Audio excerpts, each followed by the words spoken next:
Le twist final m'a absolument scotché. Il va y avoir un vrai duel final et il n'y aura qu'un vainqueur. Les grands personnages ne meurent jamais.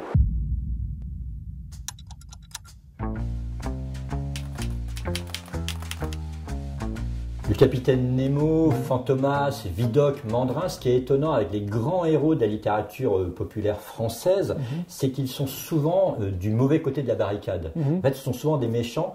Et Lupin, c'est exactement ça. Il est dans le camp des méchants puisque c'est un cambrioleur qui ne redonne pas du tout aux pauvres ce qu'ils volent. Voilà.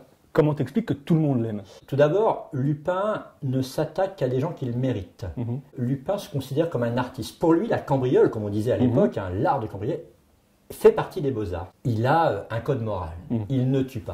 Donc ça, c'est quelque chose qui le situe réellement du côté, finalement, des gens auxquels on peut s'identifier. Maurice Leblanc a quasiment inventé la punchline. Arsène Lupin, c'est des phrases chocs, des bons mots au kilomètre. Il y a une deuxième raison pour laquelle Arsène Lupin, à mon avis, est devenu aussi célèbre. Et ça, c'est dû à une idée de génie de Maurice Leblanc.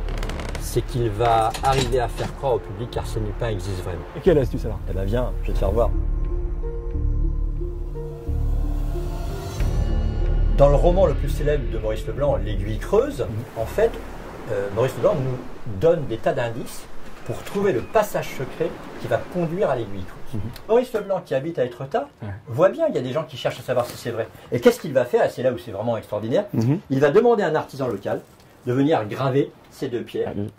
Alors qu'est-ce qui se passe à partir de là? Eh bien, les touristes viennent, découvrent la chambre des demoiselles, voient les deux lettres, voient la cavité, voient le muret, ils tentent de trouver le passage, ils ne le trouvent pas, mais ils restent convaincus qu'elle est bien cachée, mais ils se disent si les lettres existent, c'est que l'aiguille est vraiment creuse, et si l'aiguille est vraiment creuse, c'est qu'Arsène Lupin existe pour de vrai.